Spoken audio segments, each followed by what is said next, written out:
Hello সিনেসেনবাসী, আমি আসলে কি দেখলাম যে অনেক দিন বাদে একটা হরর মুভির টিজার আসছে। তো সেটা আমি দেখলাম।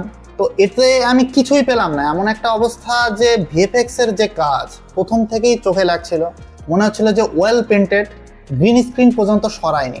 আমি কথা বলছি haunted ghost of the past মুভির টিজারের। আর এটা নাকি 2011 সালের হন্টেড মুভির সিকুয়েল।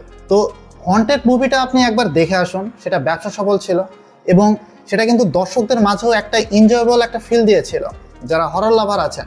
আর এই মুভিটি যে কনসেপ্টটা করেছে, আপনি যদি গল্প বাদে দেখেন, একজন লিজেন্ডারি নায়কের ছেলে মিমো চক্রবর্তী, যিনি মিঠুন চক্রবর্তীর ছেলে, তার যে ফেস এক্সপ্রেশন সেটাও কিন্তু মিনিংলেস ছিল। আসলে মিস্টিরিয়াস যে ব্যাপারটা হরর মুভিতে প্রয়োজন, সেটা কিন্তু তার ফেসের ভিতরে ছিল না।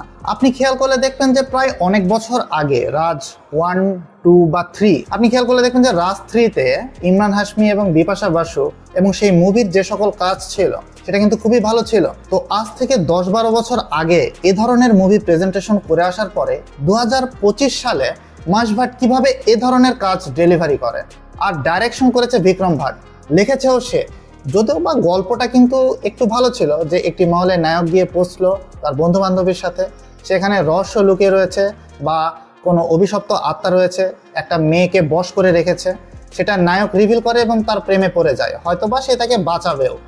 হ্যাঁ, এটা ঠিক ছিল যে সে হরর মুভি যে ধরনের মেকিং করে সেটা ঠিক ছিল। তো সে ধরনের একটা প্রযোজনা প্রতিষ্ঠান কিভাবে এ ধরনের মুভি মেকিং করে আর সেটাকে আবার হলে মুক্তি দেওয়ার জন্য পরিকল্পনা করতে থাকে, আমি বুঝতে পারলাম না যে বিক্রম ভাটের মতো ডাইরেকশন এবং মহেশ ভাট এবং আনন্দের এ ধরনের প্রেজেন্টেশন কিভাবে হলো। আসলে ভিএফএক্স এর যদি এতটাই স্বল্পতা হয়, টাকা পয়সা বা বাজেটের যদি স্বল্পতা হয়, তাহলে আপনি রিয়েলিস্টিক প্লেসে গিয়ে শ্যুট করেন না কেন?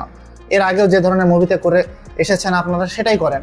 কেন গ্রিন স্ক্রিনের কাজ করতে হবে আর এত বাজে ভিএফএক্স করতে হবে? তো পার্সোনালি এই টিজারে আমার কাছে ব্যাকগ্রাউন্ডের সেই মিউজিকটি বাদে কোনো কিছুই তেমন একটা ভালো লাগেনি।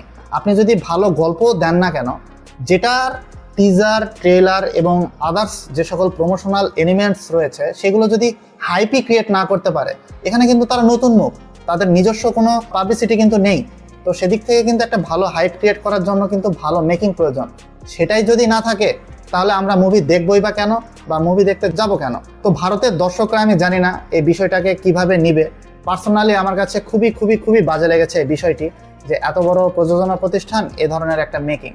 তো আমার কাছে মনে হচ্ছে যে এই মুভিটাও মুখ থুবড়ে পড়বে, কেননা আমি কমেন্ট সেকশনেও দেখলাম যে এটাকে রিশুট করা উচিত। তো আমিও চাচ্ছি রিশুট করেন, একটা বাস্তব প্লেসে যান, এ ধরনের মহল ভারতে অনেক রয়েছে, তো সেখানে গিয়ে শ্যুট করে আনেন এবং এটার কাজ পুনরায় করেন। আপনি খেয়াল করলে দেখবেন সাউথে যে কান্তারা মুভিটি মাত্র 16 কোটি বাজেটে তারা প্রায় 400 কোটি ইনকাম করে ফেলেছে। এবং আপনি যদি মুভির মেকিংটা দেখেন, ওরা কিন্তু বেশ ন্যাচারাল এবং বেশ ক্লাসি রেখেছিল, কিন্তু এই বিষয়টি কিন্তু এখানে নেই। আপনি 2011 সালে হন্টেড মুভিটি মেক করেছেন 11 কোটি দিয়ে, সেটা 34 কোটি কামিয়ে ব্লকবাস্টার হয়েছিল। তো এই মুভিটির বাজেটে আমি বুঝলাম না কি হলো যে ভিএফএক্স এর কাজ এতটাই নিম্নমানের হয়েছে। তো আমার সাথে যদি আপনি একমত হয়ে থাকেন, তাহলে অবশ্যই কিন্তু নিচে কমেন্ট বক্সে আপনার নিজস্ব মতামত জানিয়ে দিবেন। আর হ্যাঁ, এই রিভিউ ভিডিওতে একটা লাইক, একটা শেয়ার করবেন, চ্যানেলটিকে সাবস্ক্রাইব করে রাখুন। তো আজকে আমি বিদায় নিচ্ছি, সাথে থাকার জন্য ধন্যবাদ।